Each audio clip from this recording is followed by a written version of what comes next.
Hello बच्चों, good morning. आप सभी कैसे हैं? ओके, उम्मीद करते हैं आप सभी अच्छे होंगे और कंटिन्यू पढ़ाई कर रहे होंगे। सेक्सुअल रिप्रोडक्शन, आज का हमारा टॉपिक सेक्सुअल रिप्रोडक्शन इन बैक्टीरिया। कि बैक्टीरिया में सेक्सुअल रिप्रोडक्शन कितने मेथड के थ्रू होता है, क्योंकि बैक्टीरिया में गैमेट्स का फॉर्मेशन नहीं होता है। जैसे मेल एंड फीमेल में गैमेट्स बनते हैं, मेल में स्पर्म एंड फीमेल में ओवम, इसी तरीके से बैक्टीरिया के केस में किसी प्रकार के गैमेट्स का फॉर्मेशन नहीं होता है।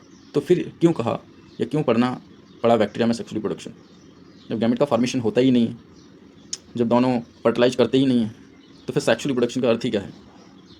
बट सेक्सुअल रिप्रोडक्शन में होता क्या है कि जैसे कि ह्यूमंस के केस में डीएनए जो है मैच किया जाता है ऑफस्प्रिंग से।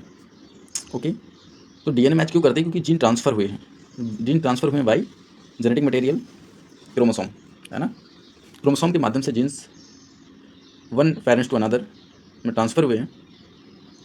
इसी तरीके से बैक्टीरियल में भी इसमें गैमेट्स का फॉर्मेशन नहीं होता है, बट जो जेनेटिक मटेरियल्स है उसके या उसका ट्रांसफ़र हुआ है from one bacteria to another.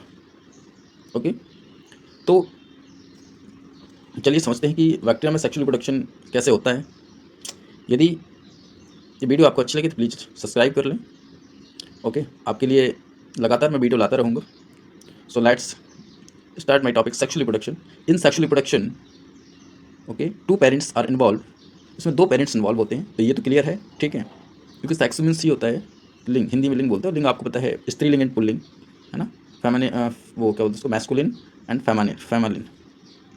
Okay, तो parents, two parents are involve, ये तो सिमिलरिटी है, but offspring are not genetically identical, है ना। लेकिन ऑफस्प्रिंग जो है वो जेनेटिकली आइडेंटिकल नहीं होती है, ये भी ठीक है।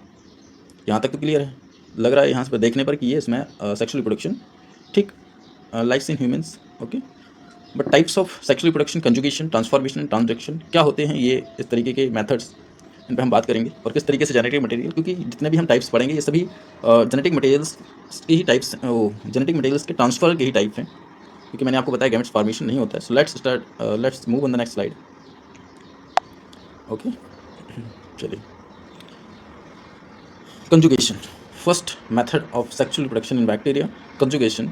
In conjugation, when bacterial cell transfer genetic material into other bacterial cell.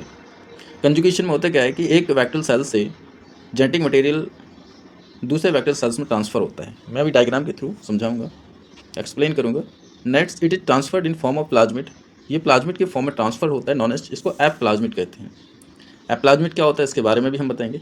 A cell that has a copy of F plasmid, एक cell that has a copy of F plasmid, जिसके पास क्या होता है, एप प्लाज्मिड की एक copy होती है, is known as F positive and cell is donor. और ऐसे सेल को हम क्या कहते हैं, सेल डोनर सेल कहते हैं, जिसके पास एप प्लाज्मिड प्रेजेंट होता है। Next, the cell that does not have copy of F plasmid, एक ऐसी सेल जिसके पास, मतलब बैक्टीरियल सेल की बात करें, जिसके पास एप प्लाज्मिड की कॉपी प्रेजेंट नहीं है, is known as F negative and it is recipient cell.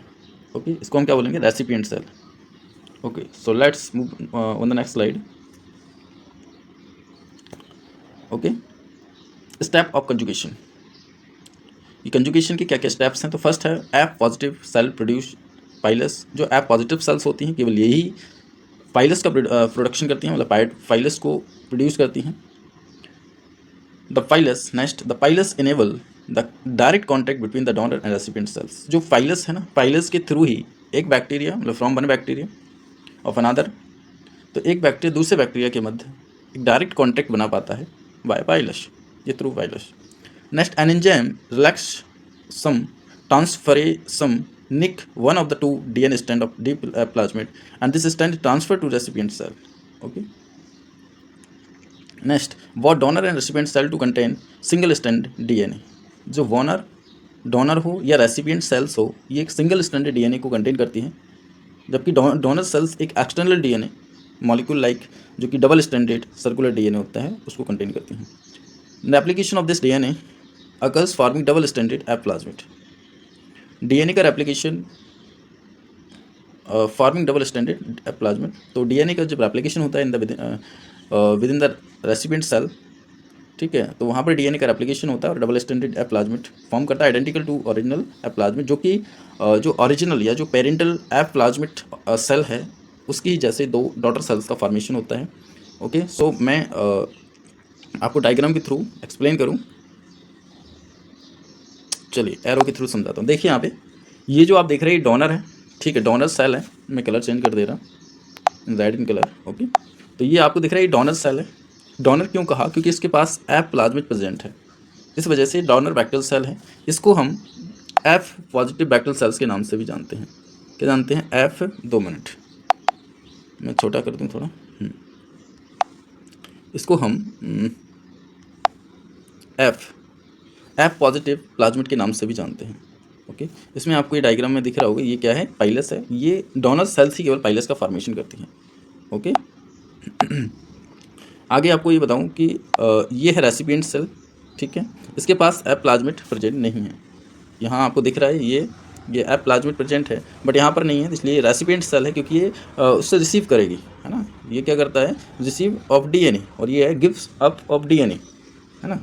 And second आप देखेंगे तो ये इसके पास एफ प्लाज्मिड प्रेजेंट है। ये सिंगल स्टैंडर्ड सर्कुलर डीएनए जो कि all bacteria has contain, but ये आप देख रहे हैं ये एफ प्लाज्मिड है। ये सिर्फ डोनर बैक्टीरियल सेल्स में ही, कुछ ही सेल्स में देखने को मिलता है।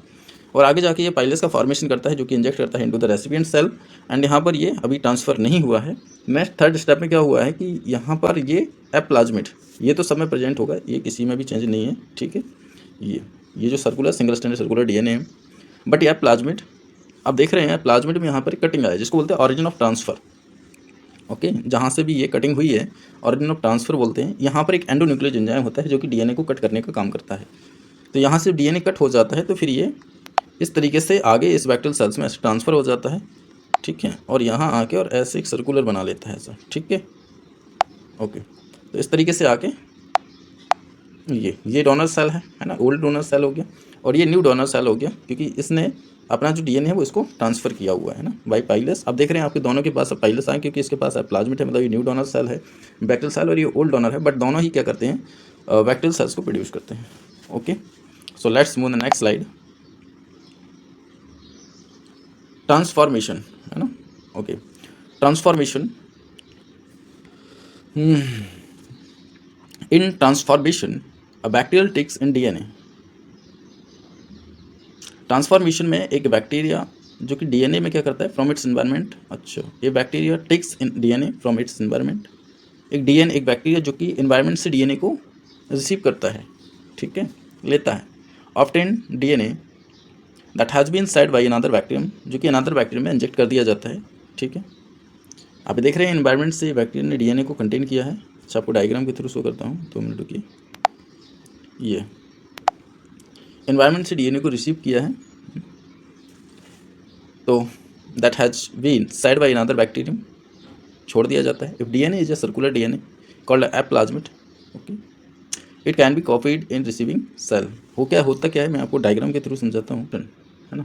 इसमें एक ग्रिफिथ का एक्सपेरिमेंट भी रहा है, जहाँ पर उन्होंने एक एफ प्लाज्मिड और एफ से मान के चलिए, एक उन्होंने एस स्टैंड लिया था और एक उन्होंने आर स्टैंड लिया था।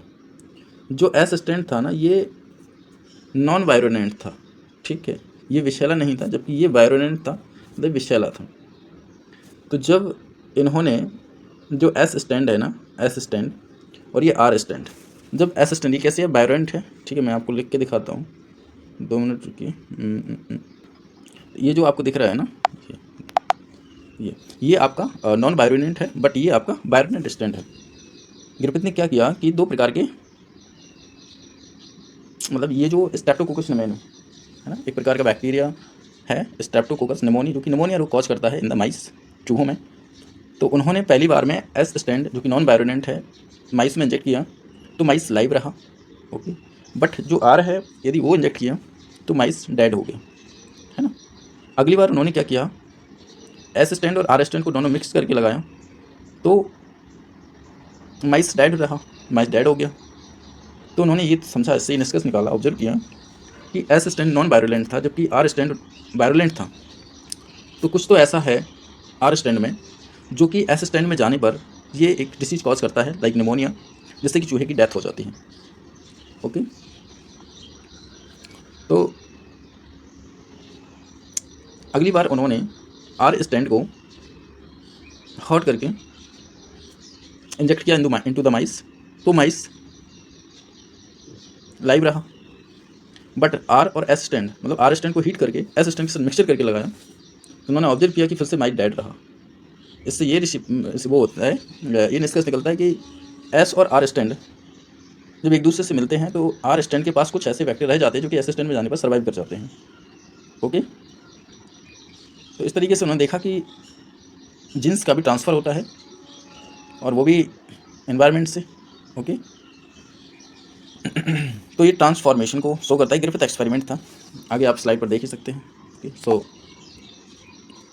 अब यहाँ पर भी देख रहे हो कि यहाँ पर भी ये क्या हुआ, जुड़ा हुआ है ना, देखें यहाँ पे, ये यहाँ पर भी आप देख रहे हैं ये अनदर बैक्टीरियम डीएनए है, ठीक है, फ्रैगमेंट ऑफ डीएनए, एंड ये आपको दिख ही रहा होगा वेक्टर, है ना।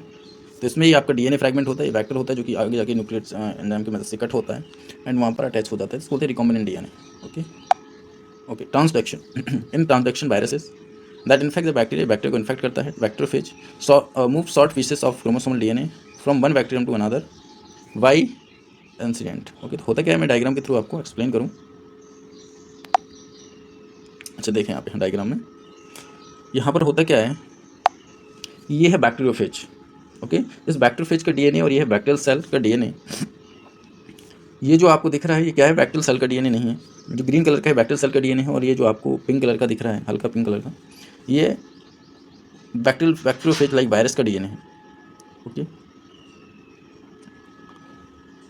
तो यहाँ आगे थर्ड स्टेप में आप देखें, ये जो बैक्टीरिया का डीएनए है और ये बैक्टीरियोफेज का डीएनए है, एक दूसरे से कॉम्बिनेट कर जाते हैं, मतलब मिल जाते हैं, ठीक है। जिस तरीके से रिकॉम्बिनेंट डीएनए का फॉर्मेशन होता है, आगे देखें आप, ये डीएनए, ओके, ये डीएनए इस तरीके से आप देख सकते हैं, और ये यहाँ पर क्या हो रहा है, रिकॉम्बिनेंट डीएनए, है ना, ये डीएनए यहाँ से अटैच हो जाता है बैक्टीरियल डीएनए के साथ।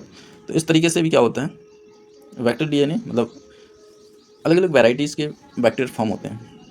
ओके, तो ये रिकॉम्बिनेंट डीएनए के नाम से इसको जानते हैं कि यहाँ पर अनदर ऑर्गेनिज्म का डीएनए बैक्टीरियल डीएनए के साथ अटैच हुआ है, ये कैपेबिलिटी होती है ना, और बैक्टीरिया, कुछ ही बैक्टीरिया के पास ये कैपेबिलिटी होती है। So thank you for watching मी। हमारा ये बैक्टीरिया से रिलेटेड टॉपिक यहीं तक का था। ओके, पढ़ते रहिए, और यदि वीडियो अच्छी लगे तो प्लीज़ चैनल को सब्सक्राइब कर लें।